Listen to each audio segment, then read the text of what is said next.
சரி, வாழ்க்கையில் நிறைய விஷயங்கள் நடந்திருக்கும். ஆனால் வாழ்க்கையில் வெற்றி பெறுவது எப்படி என்று சொல்லி வெற்றி பெற்றவர்களை தான் கேட்கலாம். எப்படி வெற்றி பெறலாம் இந்த வாழ்க்கையை? விடாமுயற்சி, தன்னம்பிக்கை இருக்கணும், நேர்மைத்தன்மை இருக்கணும். மற்றவன் எங்களை பற்றி என்ன சொன்னாலும் பரவாயில்ல, நாங்கள் சரியாக போகிறோம்ன்ற ஒரு இதில் முயற்சி செய்யணும். கடவுளோட ஆசீர்வாதம் இருக்கணும். எல்லாம் இருந்தாலும் நாங்கள் 100% முன்னேறுவோம் என்று சொல்லிடலாது. அதுவும் இருக்கணும். இப்போ எங்களை போல தொழில் செய்த பல பேரை கண்டு இருக்கீங்க. அதில் எல்லாரும் அந்த நிலையில் இருந்தேன்னு நாங்கள் சொல்லிடலாம். இப்படி இருந்தால் இப்படித்தான் பெருமைமென்று சொல்லலாம்.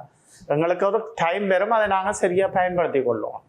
எங்களுக்கு வார சந்தர்ப்பங்களை நழுவ விடாமல் சரியாக பயன்படுத்தி கொள்ளணும். அவன் எந்த ஒரு நாளைக்கும் அதை ஒரு நல்ல நிலைக்கங்களை கொண்டு வந்து யோசிக்கிறீங்களா, நான் இந்த இள வயதில் இப்படியான சந்தோஷங்களை இழந்துட்டேன் அப்படின்னு சொல்லி? 100% அது இழந்துதான். எல்லா கன தியாகங்களை செய்துதான் நாங்கள் ஒரு நிலைக்கு வரலாம். எல்லாத்தையும் அனுபவிச்சு கொண்டு வர்ற கஷ்டம். அது எல்லாருக்கும் அமையாது. இப்போ பெற்றோர் நாங்கள் செய்து வச்சதை எங்களோட பிள்ளைகள் வேணுமென்று அனுபவிச்சு கொண்டு இன்னும் முன்னுக்கு போகலாம். நாங்கள் அதையும் செய்து இதையும் அனுபவிக்கலாம். நாங்கள் இந்த நிலைமைக்கு வருந்தனையும் எல்லாத்தையும் தியாகம் செய்து தான் பெறுவோம். எப்போதாவது எல்லாத்துலேருந்து ஓய்வு பெறுவோம் அப்படின்னு சொல்லி யோசிச்சுக்கிறீங்களா? இப்போவே யோசிக்கிறேன். எல்லா காலம் அம்மா விட்டா காலம் கோயில்கள் அதில் இதுலன்னு போய் கொஞ்சம் ரிலாக்ஸாக அன்றைக்கி நைனாதுக்கு போய்க்க வீடு ஒன்று கட்டினாங்களாங்க. இங்கே இருந்து இந்த திருவிழா முடிந்தனையும் இங்கே இருந்து போனால் இப்படி இருக்குமான்னு யோசித்தேன். அப்படி இருந்து வந்துக்கலாம். அந்த அளவு நிலைமை இங்கே இல்லை.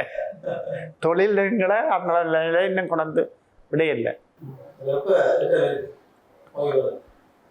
பிள்ளைகள் எல்லாம் இதுகளை சரியாக பேரம் எடுத்து கொண்டு வர நிலைமை விரைக்க நாங்களாவே அது வந்ததோ விரையிலையோ ஒதுங்கத்தான் வேணும். ஆனால் அந்த நிலையை கொண்டு விடணும் பண்ணுறதுக்காக தான் இப்போவும் பின்னால் போய் கொண்டிருக்கிறோமாவே முன்னால் விட்டுட்டு